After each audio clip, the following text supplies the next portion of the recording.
I'm here with EC Synkowski, That's right. owner and operator of OptimizeMeNutrition.com, That's right.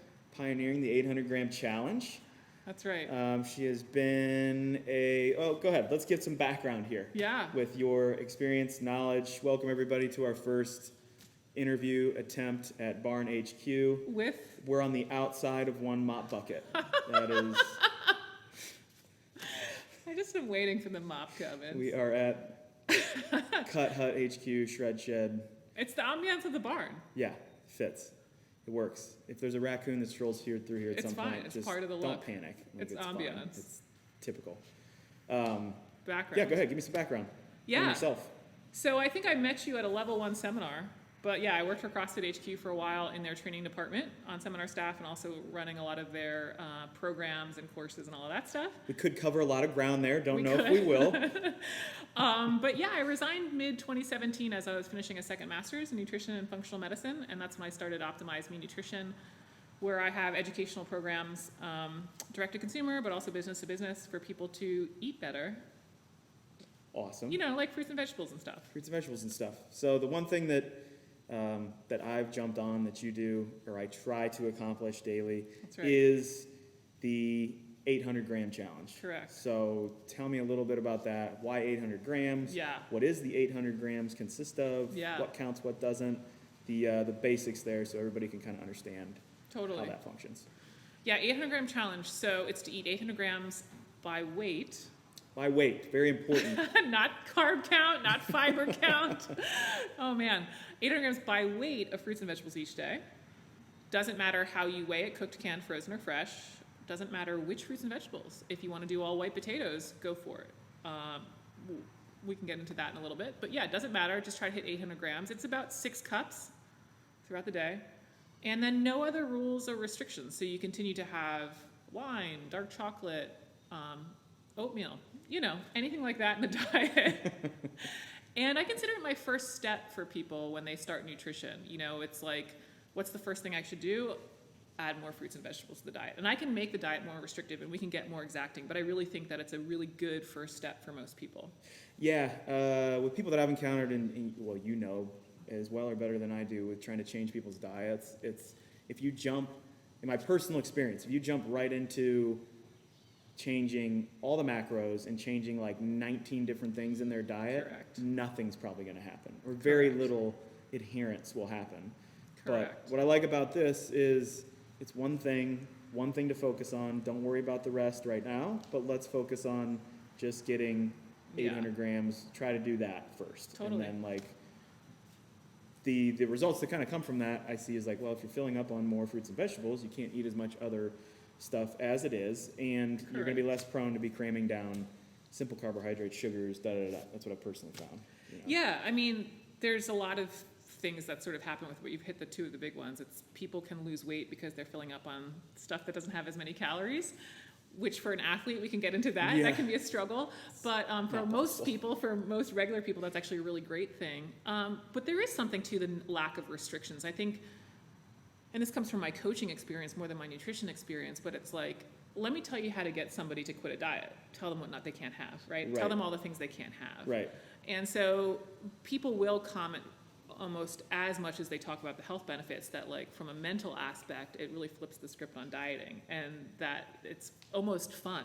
Right. You know, dare I say nutrition would be fun. I wouldn't go that far, but personally. Dare I say it could be fun. And so it's like just bringing a little bit of realism back and some flexibility to it, for sure. Yeah. Why 800 grams? I know. Why 800? So I was actually playing with the idea, this is during, again, I was finishing up my master's. I was playing with the idea of how do you measure quality in the diet? You know, we talk about eating clean, we talk about eating fruits and vegetables, oh, I have a clean diet, I eat paleo, whatever it is. It's like, well, how do we really measure that, right? Yeah. So I was actually playing around with a couple different ideas, including tracking on, in MyFitnessPal, tracking on potassium, like how much potassium I got in the day, because that's high in fruits and vegetables. I was like, okay, this could be cool. Maybe this will measure how many, you know, did I hit a certain amount? Right. And I happened to come across a study just during my research for some other things, and they looked at fruit and vegetable consumption relative to health outcomes. And what they found was that when people ate 800 grams of fruits and vegetables, their risk for stroke, cardiovascular disease, all-cause mortality. That's a big one. All causes of All-cause dying. mortality, Yeah. kind of like a big blanket Right, there. right. Cancer risk all went down. And so it immediately, because I was already sort of playing around with that idea, I was like, that's it. What if I try to eat 800 grams of fruits and vegetables each day? No other rules, no other restrictions, and see what happens. And I did. I played around with it for about 6 months before going public. I roped in Nicole Christensen because I was also concerned too. Like, Another excellent human. I'm not the smallest individual, so I was concerned that like, well, is 800 grams just easy because I'm like 6 feet tall, you know? Yeah. So got in a normal sized human, and just like, what does the carb content look like? What does the calories look like? Is this manageable? What are the rules? Like, does tofu count? Like all that stuff. So I wanted to play with it for a while and see that I could really do it before launching it. But there was an original study, and then I kind of layered in the rules and made it into a diet. Yep. Yeah. Yeah. When you first told me about it and told me to try it, I was like, you're out of your mind because of how much I train. This is not Right. feasible for, you know, Correct. the calorie count that I would need during the day. And I'm filling up on this stuff that's a little bit like air, you know. It's a lot of water, a lot of fiber, a lot of whatever. It's not a lot Correct. of substance. I need more nutrient-dense stuff. But Yes. I was super surprised, which actually my first day of it with, like, I loaded up at the grocery store. I'm going to get all of the stuff that I know that I like, that I know Right. that I like to eat. I'm just going to pack the fridge with it, overload it, like get way more than I think that I need to get. And I'm going to take my day to 2 days Yeah. and really focus in and figure out exactly what 800 grams is and what's it look like for me. And it was actually way easier than I thought it Yeah. was going to be. Like, everybody looks at that number of 800, you're like, oh my gosh, 800 grams. But if you just set the bowl on the scale and you take one handful of like blueberries and put it Yeah. in and see the number that reads out, you're Yeah. like, oh, holy crap. I Like, can get this there. isn't, I could get it all in blueberries right now if I wanted Totally. to, you know? And so knowing that you have potentially 2 to 3 meals a day, maybe 1 or 2 other snacks to kind of play around with, and all of a sudden it's not that bad, especially in the day and age where you can grab a vegetable pack that you throw in the microwave for 5 Totally. minutes and you have fresh vegetables Few heated hundred up, ready to grams. go, and there's 200 grams. You know what I Easily. mean? And Yeah. it's like, do that a couple times a day with fruits and, you know, like you said, sweet potatoes, the heavier calorie items count, which helps a ton with you being full, Yes. feeling like you actually ate something. So, Yeah, I mean, you know, when you look at it from a calorie perspective, it's about 500 calories if you include potatoes or avocado. And then Yeah. if you don't, and you're like, you know, I only want to do like bell pepper and berries, I mean, it's closer to 300 calories. So from a calorie perspective, it's actually really low. It's even low relative to regular humans that aren't training like you, right? So I don't really see a ton of excuses why people can't do it. It's just that filling nature, people feel like they're eating so much, but they're really not in terms of caloric load. And that's the Right. magic of it. And then, of course, we do have some applications like you where, you know, people are like, you know, should the athletes be doing 800 gram challenge? I'm like, I think they can easily do it. It's just that we're not going to have them do 800 grams of broccoli before the back squat session. It's just, or after the back squat session. or after. Yeah. I mean, the beauty of it for the everyday American is that it's so low calorie, and what makes it really hard for the athlete, you know. And so that's why, like, yeah, use the white potato, use the yam, use the banana, and then guess what else? You're also going to have calories from other things too, Right. for you especially. Right. And yeah, I mean, yeah, like, I'll admit, like, now, you know, 800 is always the goal. Sure. But there's some days where it's like, oh, I only got 400, or I Sure. got 600, but I'm eating way better overall, or I'm eating things that I should be eating that I wouldn't be eating if I didn't Totally. even think about it.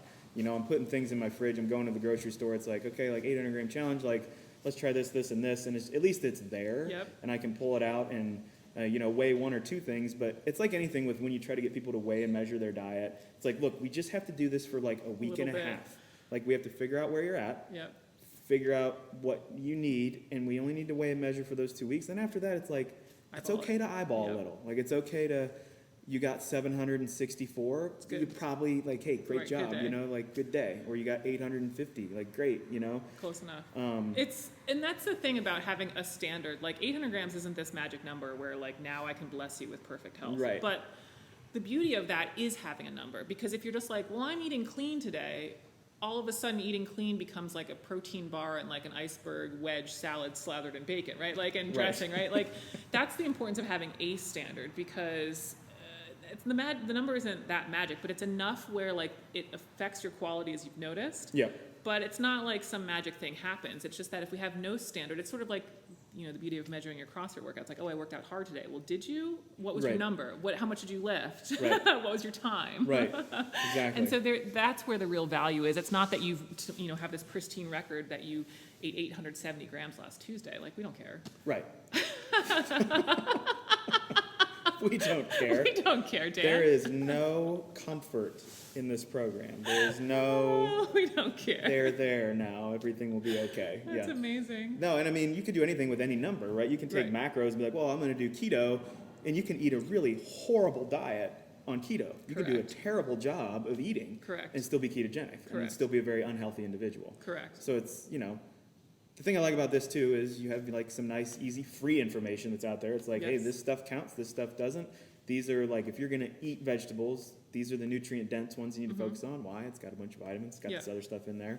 And so the simpler the better, basically. Yeah, and I even try not to encourage any specific, I always pick on kale, but it's like there's this belief that kale is, again, the best vegetable and going to save us all and all that stuff.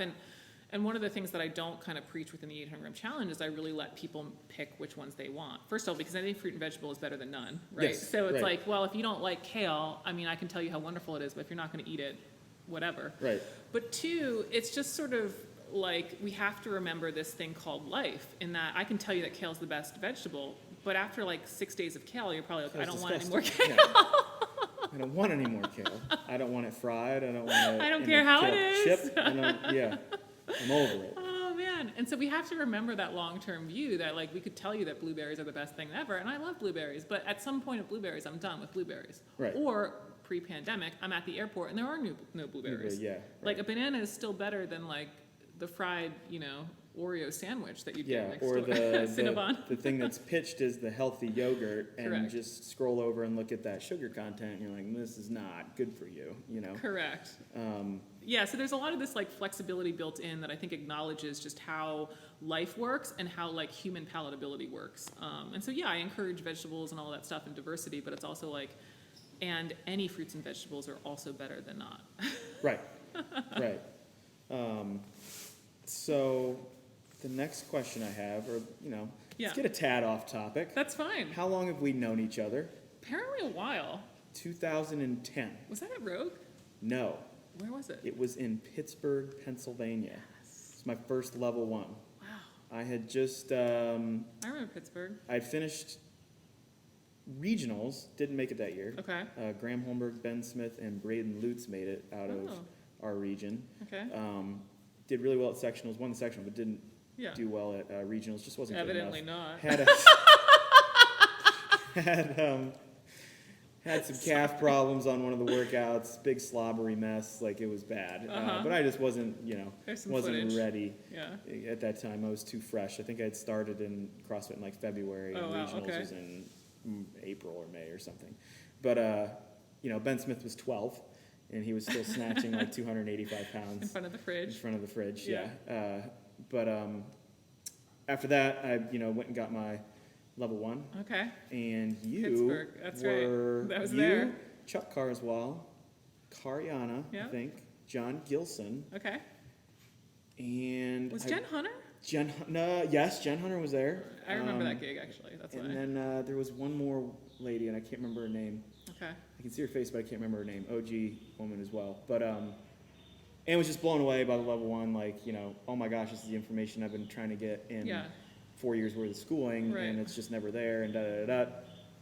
And you had to teach the snatches. I did.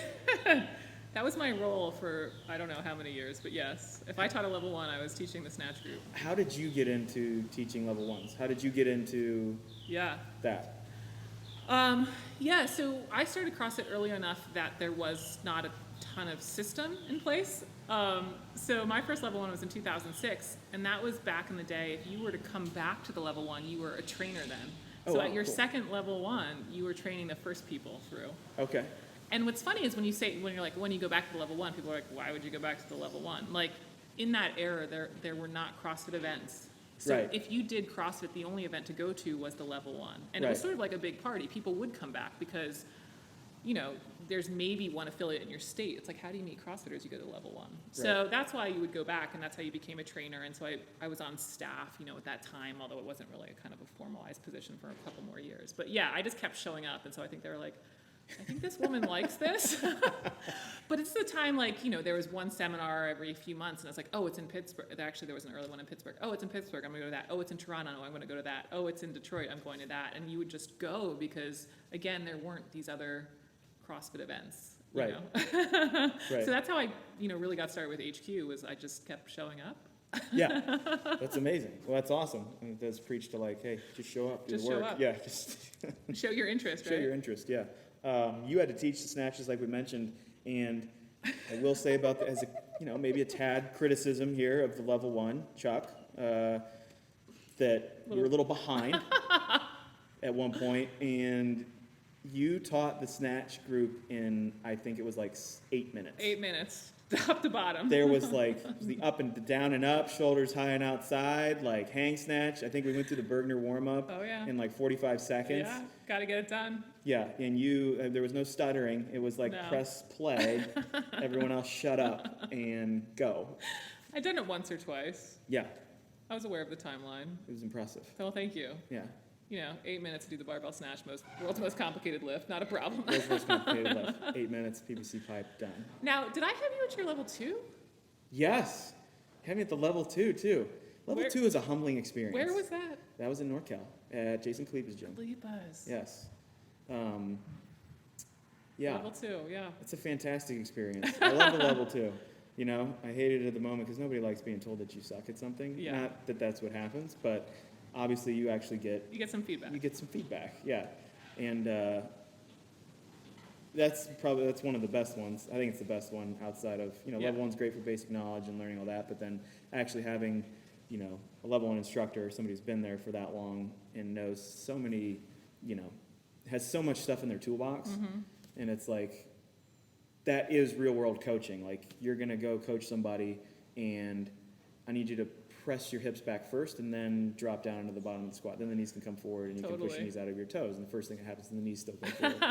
What I need you to do, and then you have to think of 19 different ways to communicate that, and they have all that information. And then when they put you in the groups and everything, like you did, and you just get stuck, and then it's well, you got to work through it, and you sit there and don't know what to say and don't know what to do. But then you have all these things come out of it through conversation and critique. Yeah, and I think what the level 2 does really well, and it's actually one of the reasons why I think your skill set increases relatively quickly when you're on staff as the level 1 staff, is because you have to work with different people in a condensed amount of time. Yeah. Every week, right? So I think that's one of, I don't want to say problems. The services that affiliates provide are great, but when you work with Bob every day, right.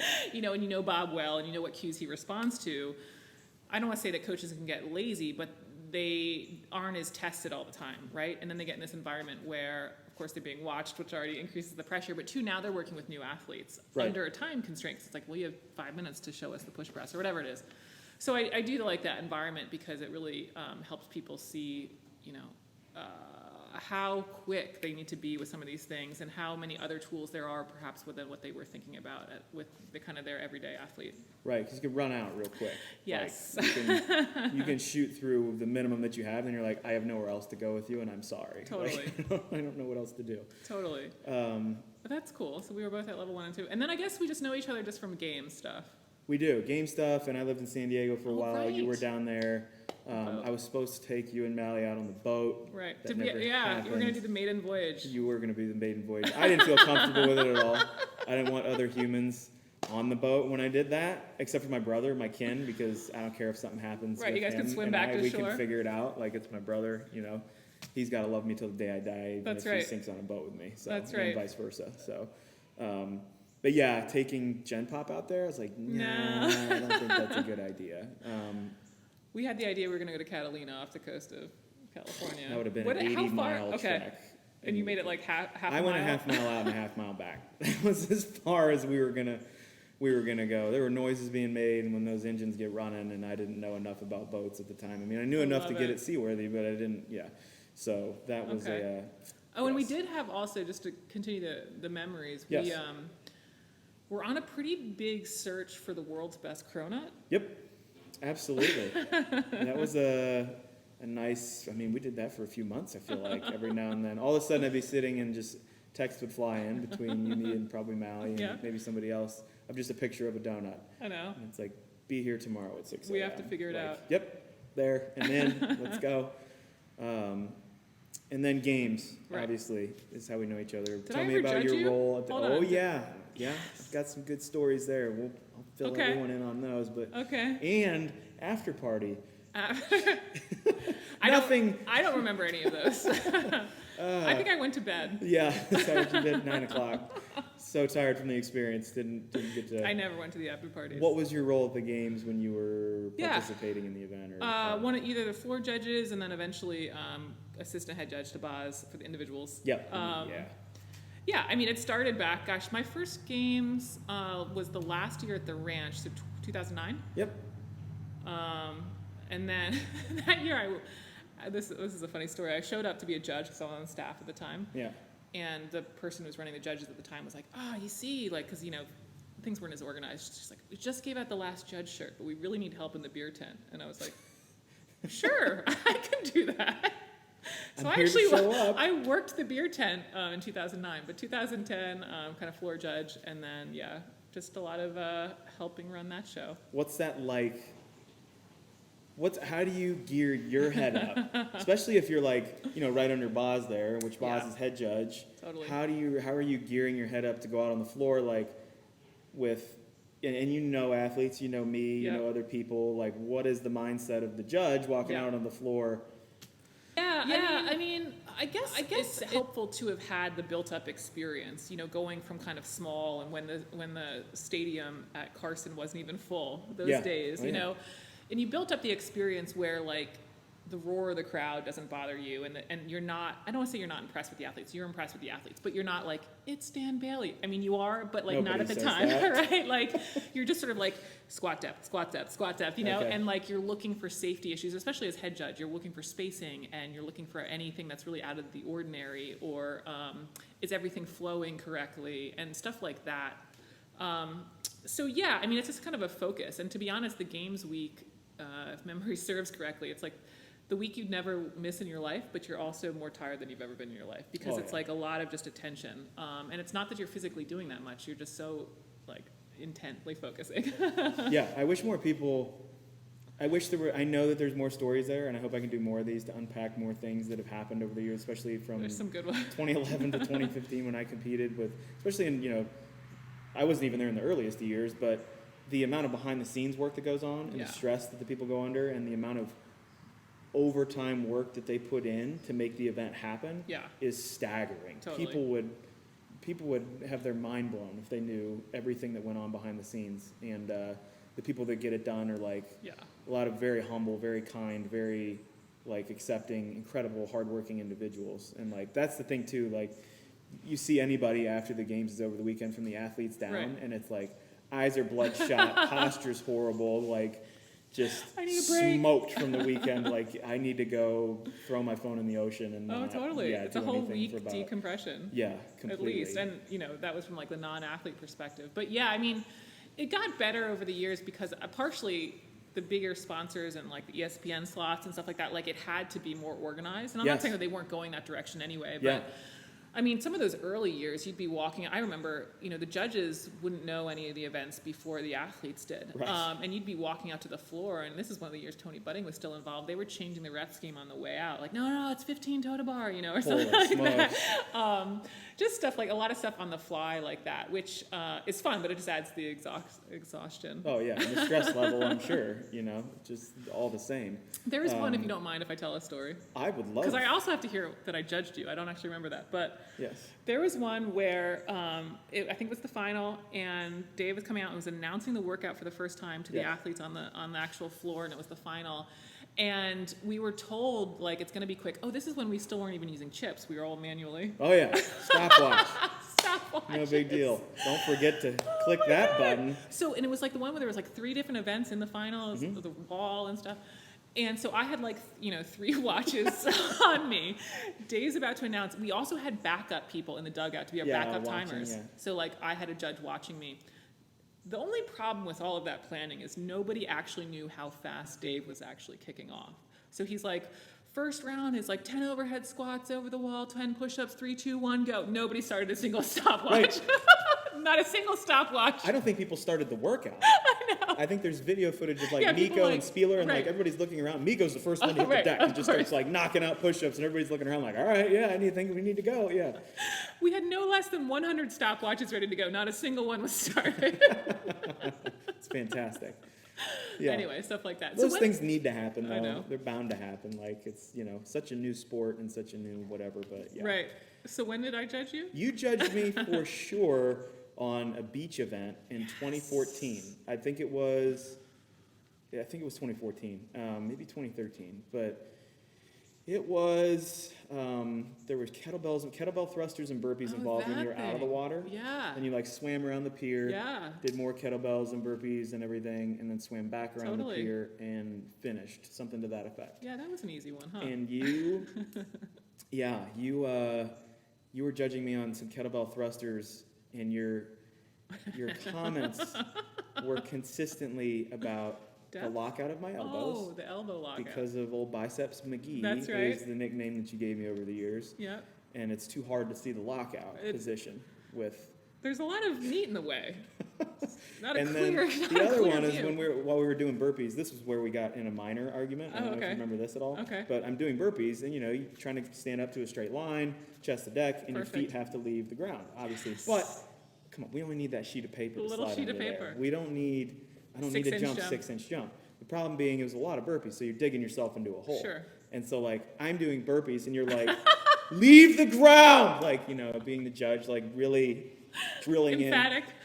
Jump off the ground, Dan, off the ground. And I'm like, I am! Just like screaming like back and forth while I'm sand in my teeth. And like, yeah, the friendship side of all that really Right. kind of goes out the window. No, at some yeah, point. we don't- Both I don't people really have care. a goal, and that's what needs to happen. Yeah, I mean, you're a nice guy, but I got to hold the line. Yeah, I had a great one with Denise Thomas. I felt bad, but like, Did you yell at her? I did. But it was constructive, I guess.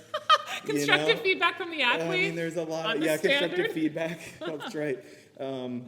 What I were you was not doing locking out? 2012. I was doing basically it was parallel handstand push-ups and Oh, the yeah. med ball cleans over the shoulder. Yeah. you And weren't this locking was out. like my event too. I'm like, ooh, I can win this. There's Right. 100 points coming my way, or at Right. least 90 something. Like there's no way I'm finishing below third. Right. And I was on my last set of parallel handstand push-ups, and I know that I locked out. I know I did, right? But there actually might have been something else with your feet and how Oh, wide yeah. the feet They were couldn't that I be wider maybe than didn't the pay hands, attention yeah. to. And so I missed, I got no rep on one rep, and I'm like, doesn't matter. I can do another. I'm fine. I go down and I do it again and come up, and I don't know if I kicked off the wall earlier or whatever, and she gave me a hard no, or like screamed, and so like I Right. came right back with, why? Like you need to tell me why. I don't know what I'm doing wrong, and like then she very adamantly explained Explained. whatever it was. I honestly can't remember what it was, but I had to apologize after the event was over. I'm like, look, I think you know It now needed at to whatever be- number years in, but some of that was more for the crowd. In fact, all of it's for the crowd. oh, so they know. Right. We were always told to make the signs big, and I think sometimes the athletes were like, "Yeah, I know. Like, I don't need like the fanfare, I don't right? need Like, this." I don't need the celebration here." But it's actually more for the crowd, so that they're like, "Did that count?" If they see something that looks suspicious, and it's like, "No, it doesn't." Yeah. See, I didn't know that. Wow. Never knew Learn something every day. that was the thing. Learn something. Is that, I every mean, is the hand up for the crowd essentially too? That's Correct. probably more for the. the announcers and stuff, and now they do all the counters, which is great. But yeah, that's all for the announcers, so they can see, because it's, as you know, in the CrossFit events, Well, yeah, there's a lot going 10 people on. going, it's like, what number are they on? How am I supposed to know if there's a tight race anywhere, right? Right.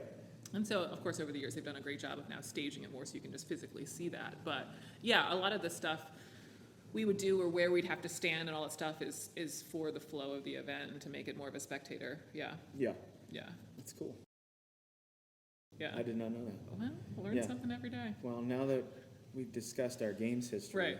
let's go after party games history. I don't remember My that at all. favorite moment from you at the after party, you were having a great time, Okay, and the night was in diapers. It was very young, right. and I'm standing out by a small creek that runs through the back of the Marriott, I remember it. Oh, and you geez. came flying over, said something along the lines of Biceps McGee, Right.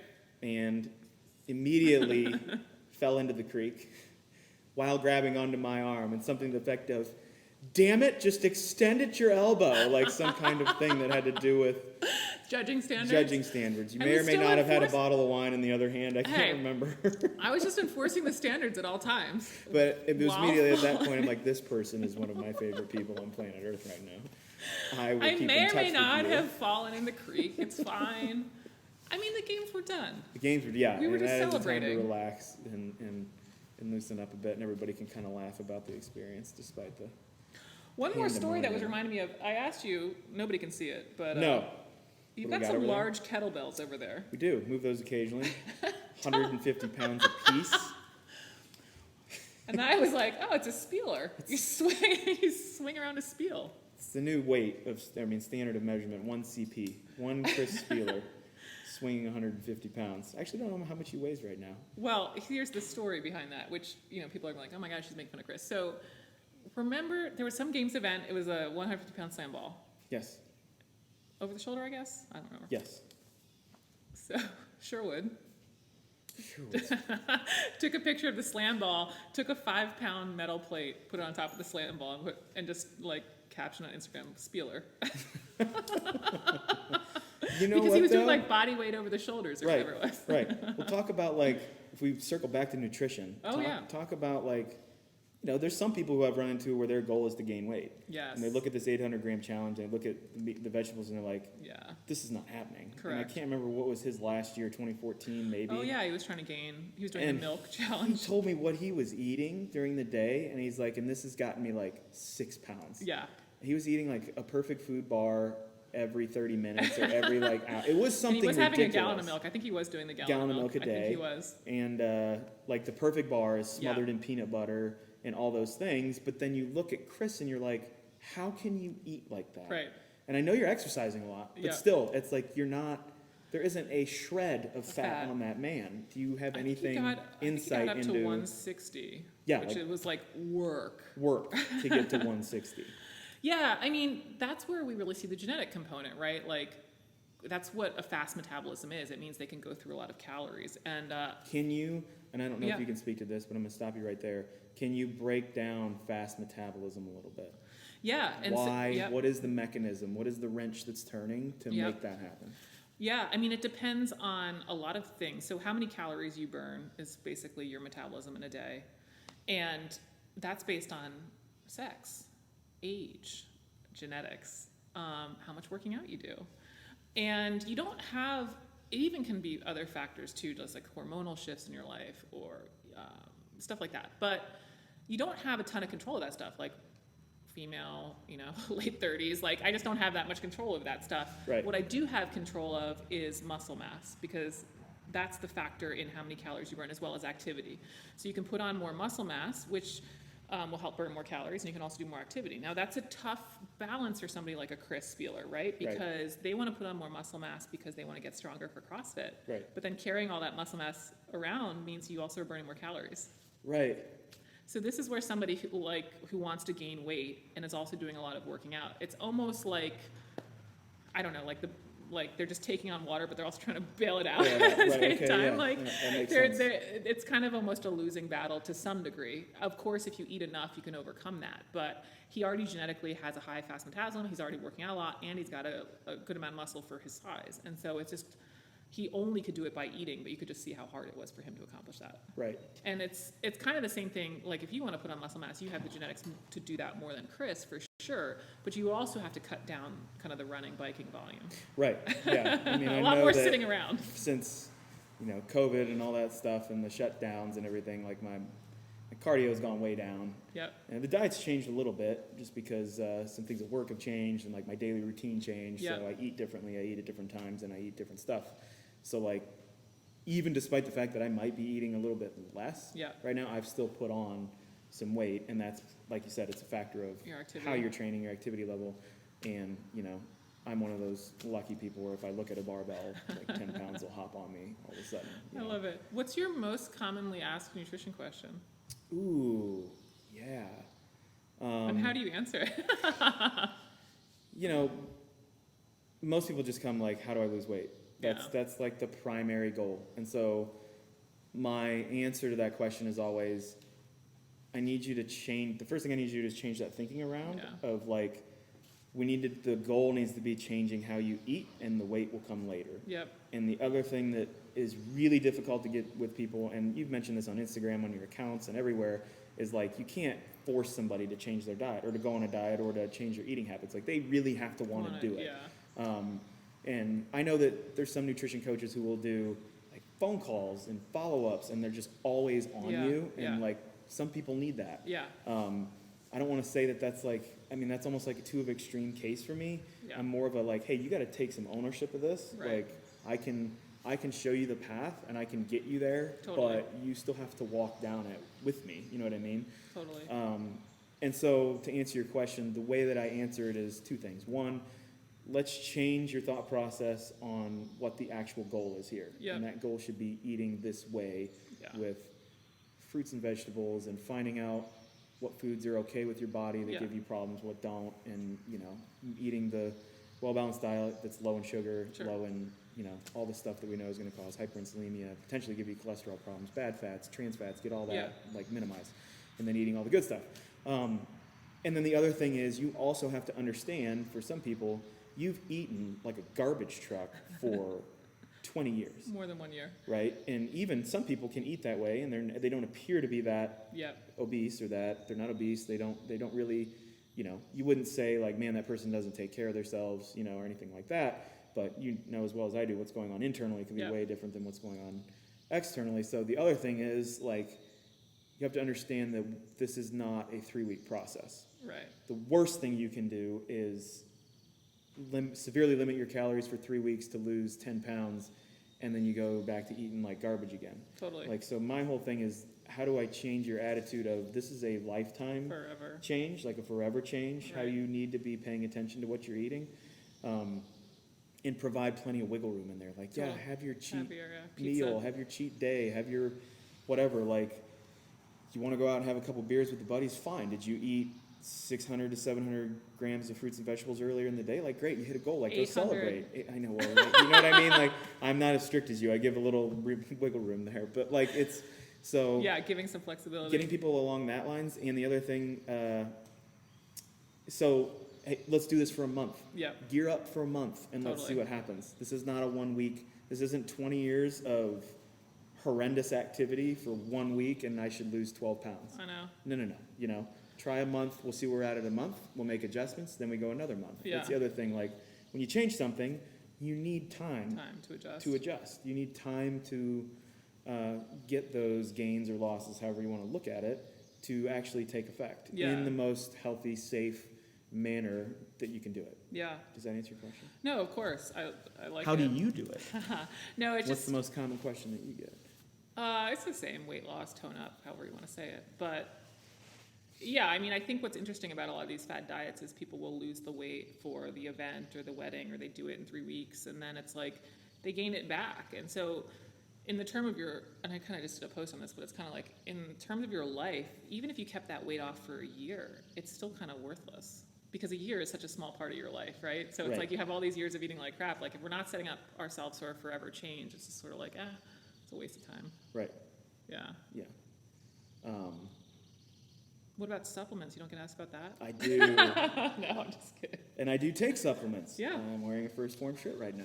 I was going to say, you also must get questions about putting on masks. Yeah, sure. But have you actually actively tried to put on masks? No, and I've talked to you about doing it a couple times, like about getting up to, I want to take time to get up to 200 pounds and just see what I would, at like 200 pounds, but keep my, whatever I'm probably at, between 8 and 12% body fat or something like that. And keep that in there. And document that whole process. When is that starting? I don't know. We're going to see what the world brings in July, because every month it's something new. That's so true. 2020 we don't have to go deep into that topic. This could be like a 7-hour podcast if we do that. But so like we can start that at some point. It is something I would like to do. I still need to do just like a day of how I typically eat right now. It's something that people have looked at a lot. And for some reason, the general theme is amongst most people that I eat like a POS, like I eat like garbage, and that's actually not true. I work very hard to eat well. I don't probably eat as well as you think I should, but Well, I saw the fridge. I was impressed. But what did you see when you opened my fridge? Meat, vegetables, yeah. By the way, I didn't give her permission to open my fridge. She just did it on her own. I just did. Yeah. It's part of what I do. It's fine. No, but I think people forget that. Like, I remember when the whole Michael Phelps diet came out, and I've heard that it was a lie or whatever, but, he eats 12,000 calories a day, and it probably wasn't that high. That sounds pretty high. But he was, like, swimming for 8 hours, and Yeah. it's like 6'6", and it's like, guys, you can't do this on broccoli, right? So I think that's where people kind of forget. And I was saying this to you, I think yesterday, because when else would it have been? And I really don't know if I want to say it because I'm into nutrition and I think nutrition is really powerful. But if I were to look at a top athlete in their kind of prime to wherever, because I was thinking about it too because of your running career. Like I think it's true when you were running and also in CrossFit. Like the factors that really make you the athlete, nutrition is not up there. Yeah. You found genetics matters, and I don't want to put your hard work down because that's more important than the genetics, but it's finding a sport that also aligns with your genetics and then working your face off. Yep. And I think nutrition, I think it matters more with age, and then we can talk about health, and of course it matters. But when you're talking about an athlete in their prime, I just don't know that nutrition really has that big of an effect relative to those other ones, right? Like if you're not back squatting your face off every day, like the spinach doesn't matter. No, right. Yeah. And so I think that's the other thing. More spinach will not get you to the CrossFit Games. No, and I think, maybe it can help at the 0.5% level of where you are relative to your hard work and performance, maybe. Yes. And I want to continue, but I just want to interject right there. That's the thing. The other thing that people don't realize, and I'll bring this up when I talk about supplements, is like it's all about those tiny percents. And when you're talking about competing with the 1% of the 1% of the 1%, all those tiny 1% of what you do matter. Totally. You know what I mean? Oh, so like, if you get a 0.5% off of the supplements, worth it. Yeah, if you get a 0.5% off the supplements, if you creatine, some extra amino acids, beta-alanine, like all these other things that like. It does have the effect that the people say it does. Does that matter for your everyday person? For a lot of them, no, it doesn't. Yeah. But for competing for $300,000 for something that you have a window of 4 to 5 years to do it, like why wouldn't you be doing those things? And the same thing a little bit with nutrition. And you're like you said with athletes, like I can raise my hand. Like some of my best years as an athlete, my nutrition was not what people would look at. It's not what it is now. And what people would look at it is like. They'd look at it as garbage, but it's like you don't, still getting in good things, like still getting in vegetables, enough still getting protein, in some of that. Yeah. But it's like the main focus is just protein, enough. Fat, and carb. Totally. How can I get it? What is the most dense thing I can get it from? And most easily digestible thing for my body, my blood type, my genetics, whatever you want to call it, that is just like it gets into my bloodstream and it's working because I don't stop working all day long. Well, the calorie load, and then there's also a huge thing of the mental aspect. Like if you really believe, and I'm just picking on oatmeal, I love oatmeal, but if you really believe that like, wow, I feel really good when I have oatmeal, that mental belief in what you're eating is powerful. And so that's where it's like, well, placebo effect is a real thing. Yeah, like and a legit totally. Thing. And Julie actually has a podcast out right now about like people being healed from like unexplained healing, like cancer, like really crazy stuff, and how undocumented it is in the medical community. But we'll link to that down here. But we'll talk about that another time. But yes, placebo effect. And that's one of the reasons that I said this on another podcast about supplements. And I'm like, for top athletes, take them all. I mean, as long as it's like tested for like being tainted, cheating, like. Take them all, because if you get the placebo effect, it's already worth it. Right. But that doesn't mean, like, for people, I just recommend everything and, like, let's go for the placebo effect. Yeah, right, no. Yeah, and so, I would never speak for Rich, but I know that, like, I mean, I don't have, like, a dairy intolerance. Right. Or it's very minimal. Sure. And so, like, oh, wow, I look at what's on the back of a label for 16 ounces of milk, and it's like, holy smokes, yes, please. Like, I need all of that. I need all of that because, I'm on my third session of the day. Correct. And my body's wasted. Like, let's add in 2 scoops of protein. Let's put in the milk. Give me a jar of peanut butter. And, let's pack in the calories because your body's just constantly like, I need more, I need more, I need more, I need more. And like you said, you're, your body fat's very low, your muscle mass goes up, and it is just churning through stuff Yeah. all day long. And that's where people kind of lose their focus. They'll see these athletes going out and having these, they'll post their cheat meals or whatever. Or Yeah, and so it's assumed that that's the norm. It's assumed it's a norm, but to some level it has to be, only because it's like, well, we just can't get through that volume of broccoli in a Right. day. Like, you don't have time to train if you were going to do it all on spinach. Right, right. Well, and the other thing too that people don't pay attention to is like, okay, what I just said, like whole milk, some peanut butter, and extra whey protein. Right, yeah. That in itself is Yeah, not bad. Like totally. the everyday person can do that. Sure. It's just I'm going to do it Right. A few 5 times a day. day. You know what I mean? Like the Totally. quantity there is absolutely absurd on top of the other meals, but you have to do that for all the Totally. other reasons that you calories. listed, like the calories and it's like, again, like nut butters and all that stuff. One spoonful is how many calories, you know? About 180 to 200. Right, compared to the broccoli is the best example. There's some A lot of celery. grams, right. Yeah, like it's just not going to happen. Yeah. So, yes, interesting. Supplements. Yes. Sorry. Go Yeah. ahead and give me your take on supplements. I want to hear yours, and then I'll probably disagree with you. Yeah, I mean, there's not a ton I recommend. There's 2 I put in the worth a shot camp for everybody, and that's creatine and coffee. Okay. For people that are lifting or performance, even endurance. So now the coffee, are you referring to like caffeine? Caffeine Okay. as a pre-workout. And those are the only 2 that I just will blanket statement worth a shot to everybody, if they want to. And then a lot of the other stuff I don't. Now here's the truth though, like, have I played around with a lot of supplements? Yes. Do I have supplements in my car right now? Yes. Am I trying some stuff? Yes. But you have to understand there's a difference again between trying something and then also making a broad recommendation where I think everybody should Yes. take.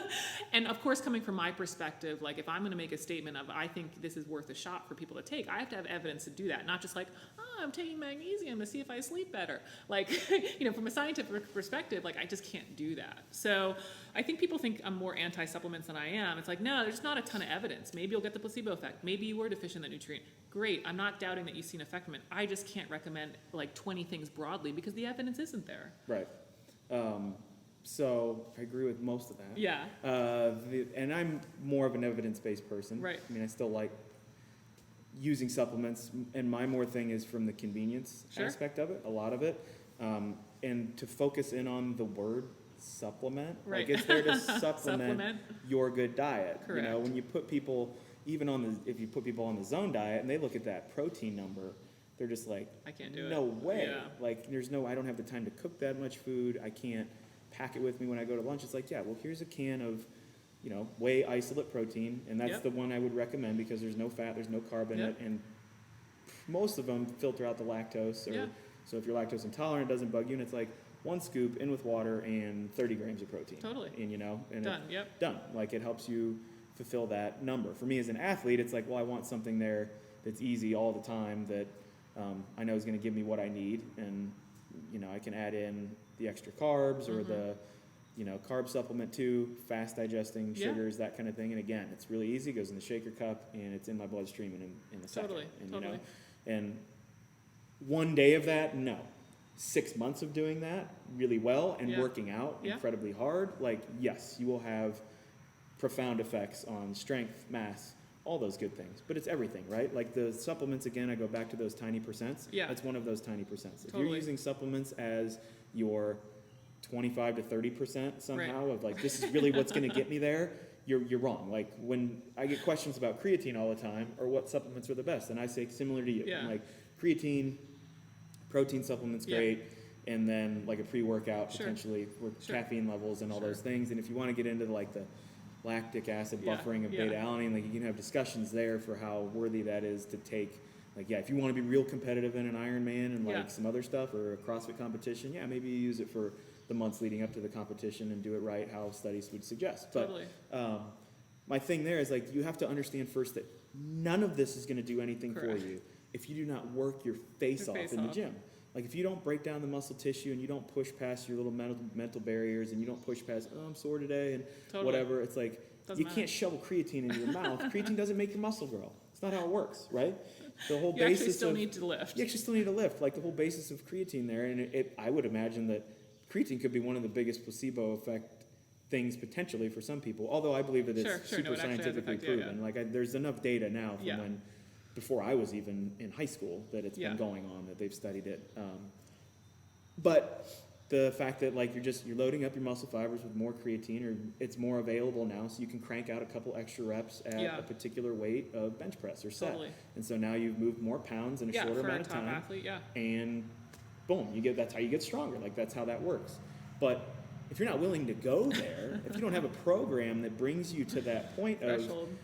consistent overload and doing it safely and effectively and in an optimal way, creatine's going to do nothing for you. Nothing. You know what I mean? It's just like, it just becomes a fun thing to do, I guess, before you work out. Like it's, Add in the subs. yeah, adding in the sups. So, One of my papers in my master's, I was looking at sodium bicarb for performance, sodium bicarbonate, Yeah, and right.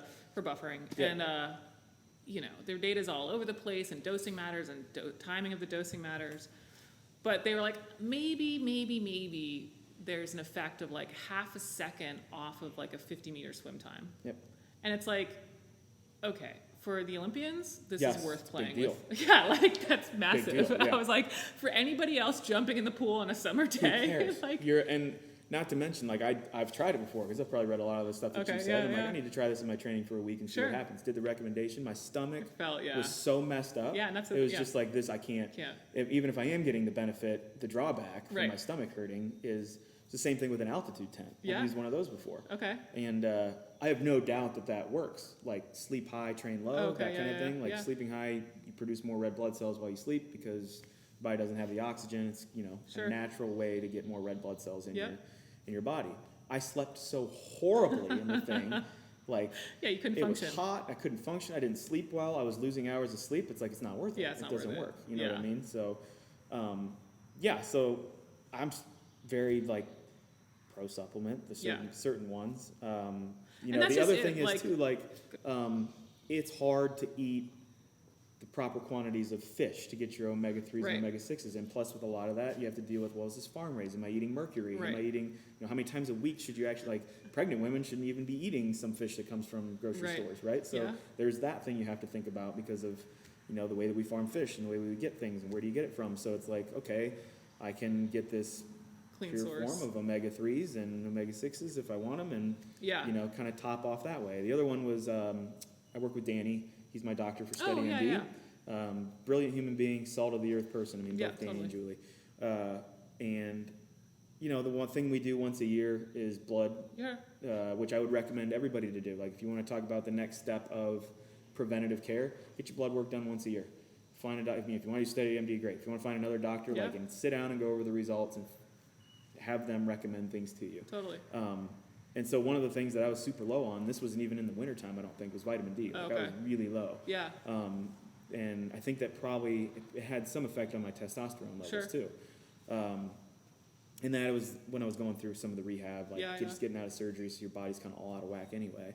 And it's like, okay, I'm a little low on vitamin D. How can I get it? And I kind of looked at the foods, and then it was like, okay, I'm gonna buy, or Yeah. I'm gonna get. That first form has a vitamin D supplement, so I got it. Started taking, probably like between 3,000 and 5,000 milligrams a day. Sure. Of like added in. 6 months later, took the test. Hey, vitamin D levels are awesome. Oh, like good. they're great. They're Yeah. perfect. Good. Nice job. And Do it's you like, feel like you noticed anything? what's that? Do you feel like you noticed anything? I did. Okay. Probably with like, I don't know, it might sound weird, but like energy levels maybe Yeah. a little bit, or just like not feeling as Yeah. off. Yeah. Moodish For me, type stuff. I don't like those as my standards. Yeah, like no, how they're I hard to- feel. It's like it's too Soft. variable to me. I hate the rating of perceived exertion for how hard you should push yourself. Yeah. Can't stand it because it's just like, Yeah, CrossFit kind of killed that, which yeah, is good. I get it and I get why you should use it, but like, yeah, all those little anecdotal things, I'm kind of like, I don't like looking at that. You need Yeah. to test my blood, and we Yeah. need to see exactly where it's at. And then it's like, is it high? It doesn't matter how I feel. It's back Totally. to normal. I'm where I should be. This is good. Yeah. You know what I mean? Yeah, I mean, I think this thing too with the supplements, it's like, I might have said this with Julie, it's like, hey, we don't have time in our life to see a double-blind, placebo-controlled trial for everything. No. So that's where your personal experience is valid, and that's great. And you just have to respect as well that maybe the effect that you're seeing isn't because of why you think you're seeing it. Like, I take magnesium and therefore it's, relaxing my muscles or something like that. And that's what you believe is happening, but it Right. might be the placebo effect. And so that's where people get a little bit lost. They're like, well, I saw this effect, so therefore it works. And it's like, no, it worked for you, and that's very valid, but that doesn't mean that everybody needs to take it. No. Because we don't know that that's actually what's happening, and that's where we need the research to be able to say everybody should be taking magnesium, or whatever the claim wants to be. Like, But that means, like, yeah, you can play with stuff. I just, you know, it might not be the recommendation for everybody. right, the factors that go into, boy, you take anybody who's just going to get into the gym and start working out or changing their diet a little bit, and it's like, and then they're also going to take supplements. Right. So they lose 10 pounds. Right. And they are thankful to this supplement thing, but it's like, well, you also Right. severely altered your diet. You started Worked working out 2 more times per week than you normally do, and you Right. you want to say it's the supplements because, you know, that's the thing that gets the heavy advertisement and the shining star and all that stuff, which, and like we talked about, like Right. there There's are a some place benefits for to it, it. There's for a place sure. for it, absolutely, and then there's a place for it not being. It's not an excuse not to work or do all the right things or take care of your body. But back to what you said about we don't know actually what's going on. There was a recent Rogan podcast, but I can't remember the woman's cool. name, dietitian. Oh, yeah. It was all about vitamin C and vitamin D, or a big part of it was. I can't believe her name has gone out of my mind. Yeah. Rhonda Patrick, Did probably. you listen to that? Probably Or have Rhonda you- Patrick. She's super smart, but I haven't listened to that one specifically. Okay.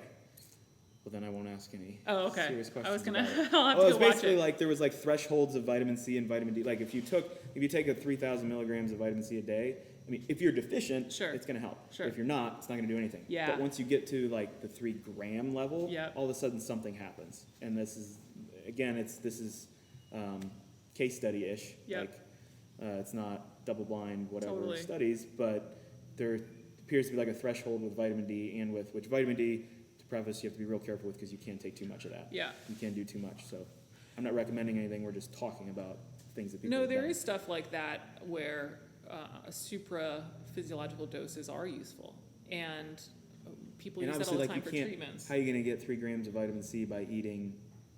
Correct. How many oranges would you have to eat? A lot. Like I don't 15 know off the oranges, top of my head, but right?